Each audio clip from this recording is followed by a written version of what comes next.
Danube moves like a slow-breathing creature past the white walls and rococo flourishes of Stift Engelszell, the only Trappist monastery in Austria, where bells can sound like a hand laid gently on the shoulder.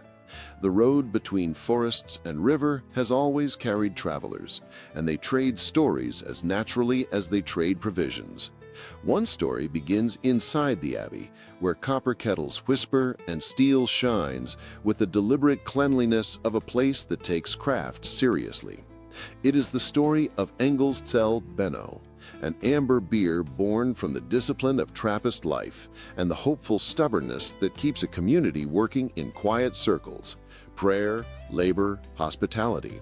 Its namesake, Benno, evokes the abbey's lineage of abbots who stewarded faith and fields alike, treating brewing as both livelihood and liturgy. As cyclists step off the Danube path and pilgrims slip into the church to look up into ceilings of gilded clouds, Benno waits nearby, still and patient, like something learned rather than invented.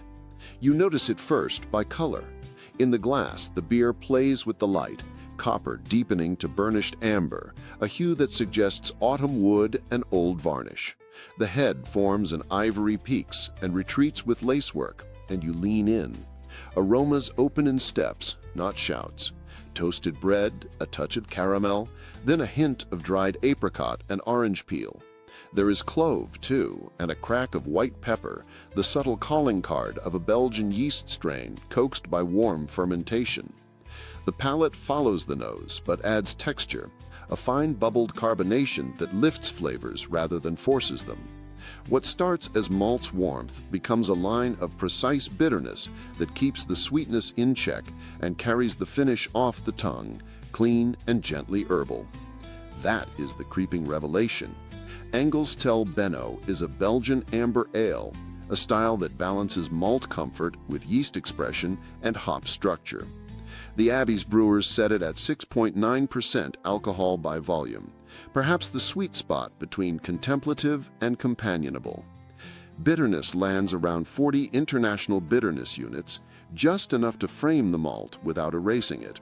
The yeast is the voice, and it speaks in the house dialect of spice and stone fruit.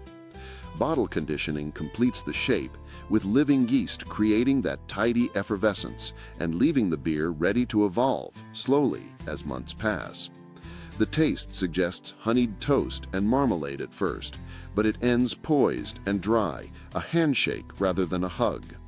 Like every Trappist beer, Benno is brewed within the monastery's orbit, where purpose is counted in hours, not in hype. The brewhouse is compact, a practical heart that beats in mash rests and slow fermentations.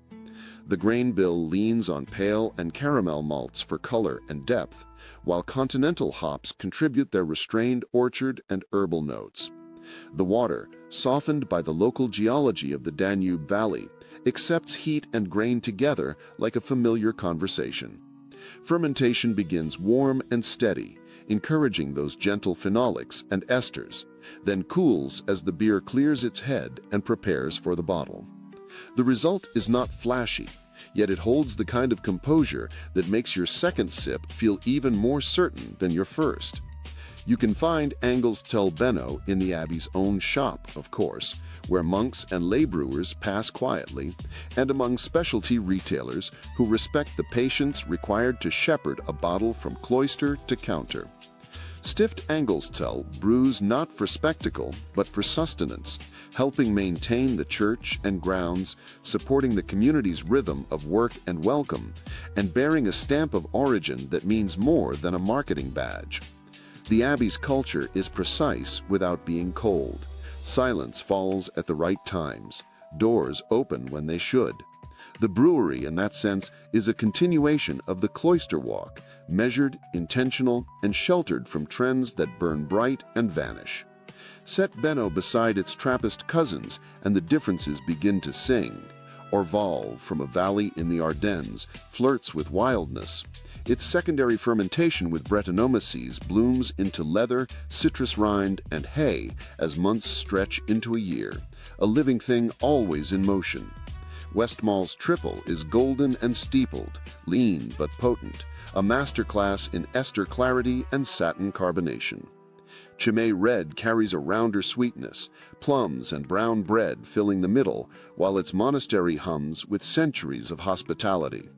Rochefort descends into the candlelit depths of dark, strong ale, layers of fig and cocoa and spice stacking like old books.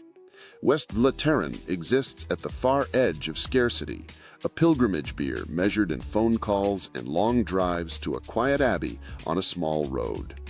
Beyond Belgium, La Trappe in the Netherlands balances tradition with sustainability. Zundert threads in a lightly spiced herbal character. Tre Fontane in Rome turns a triple with a gentle breath of eucalyptus, and Tint Meadow in England brings the Trappist seal to a strong, earthy ale shaped by British malt. Each beer is rooted in rule and place, yet each speaks its own grammar. Engelszell Benno stands its ground by being attentively middle in the best sense, an amber that prizes balance and calm expression. It carries enough bitterness to carve through roasted pork or a wedge of alpine cheese, and enough malt sweetness to weigh lightly on the tongue without overstaying its welcome. In the glass, it behaves with composure, the yeast keeping its tone measured, the finish ready for another bite, another story. It is Austrian by river and by restraint, Belgian by style and by yeast. In the end, the Danube keeps going, and the bells keep marking time. Benno remains what it has always been at its best, a quiet translation of monastic life into something you can hold. Trappist beer is not simply about recipes, it is about a pace of living that refuses to rush meaning. Taste through the family and you feel it, from wild edges to golden spires to amber balance. Begin with Engelszell Benno. Listen to what it says in spice and fruit and clean bitterness, and then let curiosity lead you to its cousins.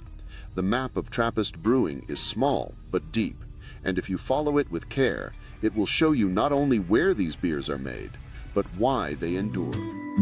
Até a próxima cerveja.